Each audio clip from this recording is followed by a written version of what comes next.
So thank you for taking the time to allow me to address our current customer service focus and ways to improve our customer-centered approach. So as stated in our motto and mission, our current culture strives to provide compassionate, personal, and timely care to all of our patients. Establishing a personal relationship with each of our patients is what makes the difference between us and other providers. As a private practice, it cannot be overstated that customer service is one of, if not the most important factors for patient retention and satisfaction. Word of mouth referrals are a huge benefit to our practice, and we need to do everything we can to make sure these patients have good things to say to their families and friends. With no hospital based dermatology options in the entire county, dermatological care falls squarely in the private sector, which means increased competition and the needs for different offices to set themselves apart from one another.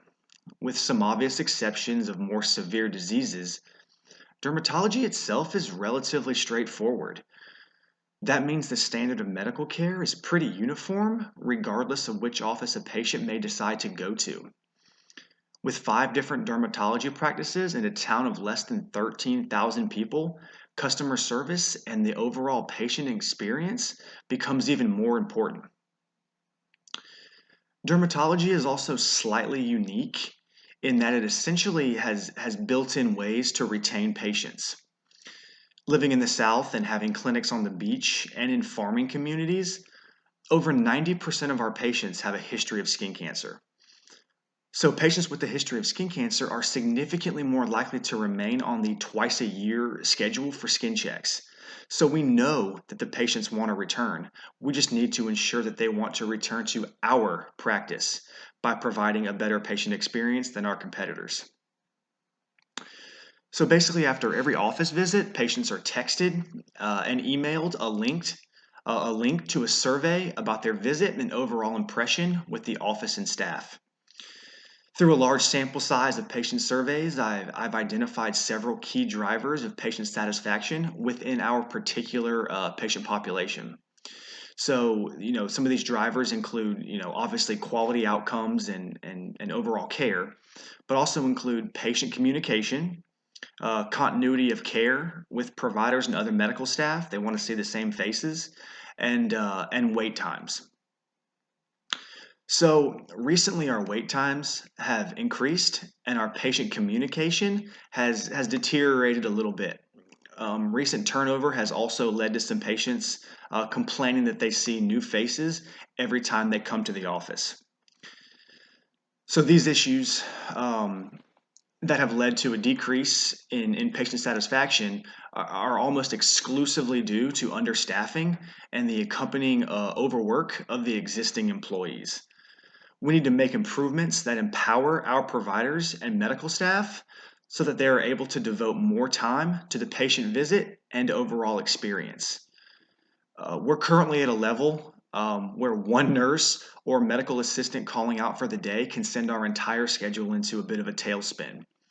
Patients watch the wait times climb and they're dissatisfied. So it's not realistic to expect one medically oriented employee to serve in multiple roles during an individual encounter without sacrificing something in customer service. And by this, I mean oftentimes we have to have a nurse at one of our clinics acting as check-in, check-out, doing billing, collecting the payments, scheduling the patients for upcoming appointments, while also working with the provider within that particular patient visit, doing biopsies and whatever they need to do in the visit. So that's a lot of work for one staff member to have to do to get the patient in and out. So basically, we need to change our overall thinking at an institutional level from what is the bare minimum amount of employees to survive a full day to what do we need to do to empower our staff to efficiently navigate their schedule. Our providers are constantly about one step away from complete burnout. So therefore, my simple recommendation to correct these issues is to hire several more nurses or medical assistants to assist in our multiple clinics. Not only will this improve wait times, but it will also free up providers to focus more on patient-centered care instead of ancillary tasks that must be completed to navigate the day. This will also improve patient-provider communications by giving them more time to counsel the patients on their issues during the visit. So, in speaking with the providers daily, adding additional medical personnel is the most important solution we can accomplish throughout our entire organization. This would improve the morale of our overworked but otherwise exceptional providers. So, another common complaint regarding customer service that I sometimes receive is that patients feel like their diagnosis and treatment was not effectively communicated to them. And while I'm always confident that our providers do effectively communicate this information, it's easy to forget that patients are not providers and don't always understand this information. So, another thing, I'm proposing a yearly in service to remind our providers and staff about the importance of patient empathy.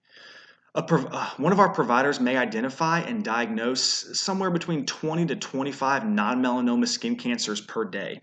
And as a dermatology specialty, we all know that most of these are treated relatively easy with few problems. However, to that patient, they just found out that they have cancer, the big C, and that might be all they hear. We need to constantly remind ourselves that these patients need extra special care to alleviate fears so that they can leave the office feeling confident in their upcoming treatment plans. The cost of these recommendations are simply the cost of 2 or 3 nurse or medical assistant salaries, which in private practice, these costs can be slightly prohibitive. But this solution is absolutely necessary to improve employee morale and efficiency and to decrease provider burnout. So, our access to analytics will let us know if hiring additional staff successfully accomplishes some of these goals that we're trying to have happen. So, wait times can be monitored and compared to times of understaffing. Patient surveys will also be monitored for any mention of improvements or areas of deficiency. And a constant open dialogue that I have with our providers and other staff will also provide insight into whether or not we're delivering better patient centered care and customer service. So hopefully this new staffing level will serve as the benchmark for future staffing levels in order to ensure employees are adequate enough to accomplish all of the goals that we're trying to accomplish.